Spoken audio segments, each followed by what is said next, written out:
How's it going, everyone? It's me, Andy. I'm out in the garden. It's currently August, and we're going to be doing some fall planting for our garden. We have one type of pea that we hope to put in the ground, and then also 2 types of radish that we're going to plant interspersively.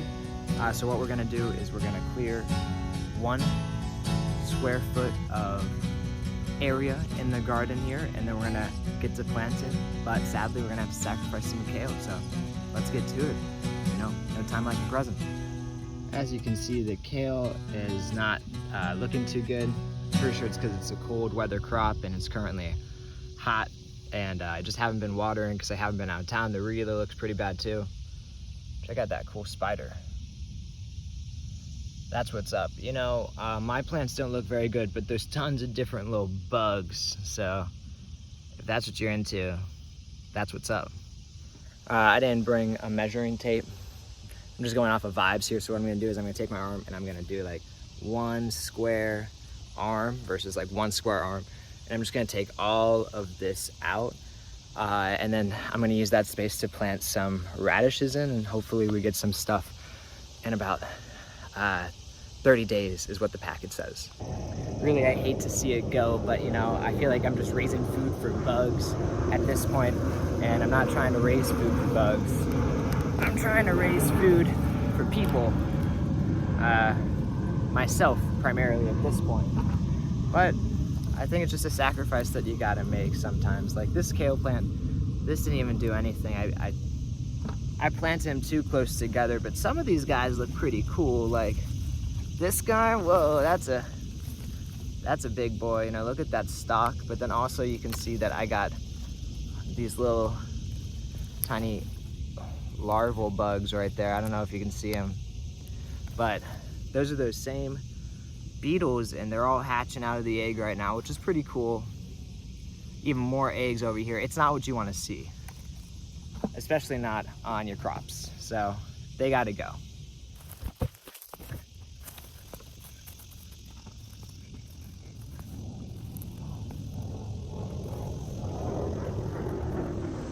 So we got the space cleared right here, you know, and it's about 1 arm by 1 arm right there.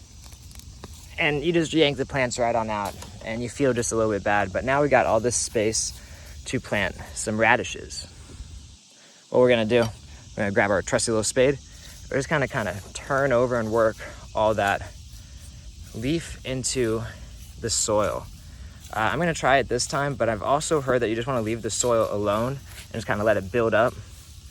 I don't know what the best course of action is right now, so I'm just gonna keep experimenting until I can figure that out. I'm just gonna turn it over loosely and get that organic material into the soil. And I'll go over that one more time, but it's gonna work better with 2 hands, I promise you that.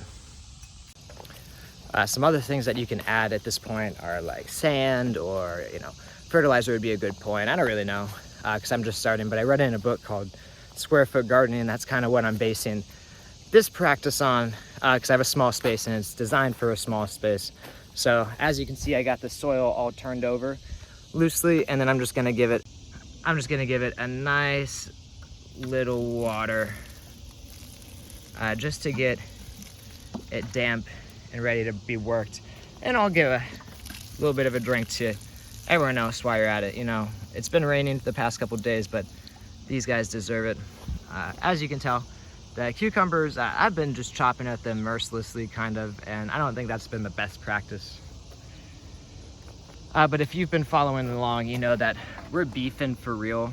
I got some beautiful cucumbers here, but I think I let them grow too long, and I don't see any more sprouting. I don't know if that's, you know, because of my pruning habits, or the heat, or they're not getting water enough. I just don't know what's going on, but they climbed, and that's a win in itself. So I've got it all prepared, my little area. I'll prepare my square foot, and what I'm gonna do is I'm gonna get my radish seeds. I'm gonna mix these 2 varieties. I have the Black Spanish Radish, which is cold tolerant, which is good, because I think it should frost here sooner rather than later. And then I've also got this sparkler white tip, which is a more traditional radish, and that's gonna be a faster one to produce. So they're gonna kind of be staggered in time, which I think will be good. What I'm gonna do is I'm just gonna open these bad boys up. Beautiful butterfly that just flew by. And these are pretty small, so what I'm gonna do is just grab a few right in my hand. Set that down carefully, and I'm gonna save the rest. And then these seeds are pretty late in the season, so I don't know exactly what they're gonna germinate like. So I'm just gonna poke a finger into the dirt there, and 1, 2, 3. Throw a couple of those radishes over. I'm gonna go over just about 3 inches and then do it again. I'm gonna skip that hole actually, and I'm gonna use the other radishes for that. And I'm gonna go over one more time and put one more finger in there and go 1, 2, 3. The sheet, I have this hole right there. I'm gonna go down, poke one, just a little bit in, go over one more, poke another in, and then one more, and then you got your spacing. I'm gonna do that one more time. 1, 2, 3, and I've got 9 radish plantings ready to go. And I'm gonna take some seeds, and I'm gonna go boop, boop, just drop them right on in there. Give them a little covering. And once all of those spacings are planted, I'm gonna go over one more time with a nice generous amount of water. Nice drink for all those little baby plants. Perfect. I'm gonna let that soak in, and I'm gonna cover it all with a mulch. I'm gonna use some leaf mulch, and I'll show you what that looks like in 3, 2, 1. And now we got that mulch on, and that's gonna help protect the soil from the sun and the wind and all the harsh elements out there. And I always try to keep my soils mulched, except for where you got a nice living mulch like what you see over there with the cucumbers. That soil pretty much stays damp no matter what, because the sun just doesn't get to it too much. I'm gonna skip planting the peas for right now, just because I don't have anything. I don't have the space to grow them on currently. And I'm gonna save the rest of these seeds as well. Hopefully they keep. I mean, they might already be a year old, and that's, I don't know if they're stored in the best conditions. I got them from Walmart. I was looking around to every store I thought that would have them, Lowe's, Home Depot. I went to a local nursery. No one had any seed packets because it's just late in the season, but there's 3 seasons of growing, and I'm determined to take advantage of all of them. So we got this beginning fall crop in, and I'm gonna start using my brain a little bit more for this process. I have right here a little journal to document stuff. I'm gonna put like the variety, how it went, and just some little notes, things that I learned. And I'll keep that as kind of a little resource for myself, a reference guide for future endeavors. Because like I've said before, you're gonna learn so much doing this. And I've already learned so much. I've learned that I sweat so much. And of course you gotta get a little tag to know what you planted here, because you might forget. I only got 1 plant right now, so I don't think I'll forget, but right over here, I might, ooh, it gets crazy sometimes. So I got a tag, and I got the date that I was planted, so I know what to expect from this little area right here.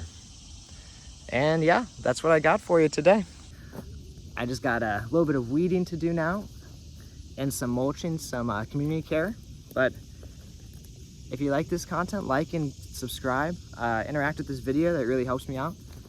And hopefully you learned a little something.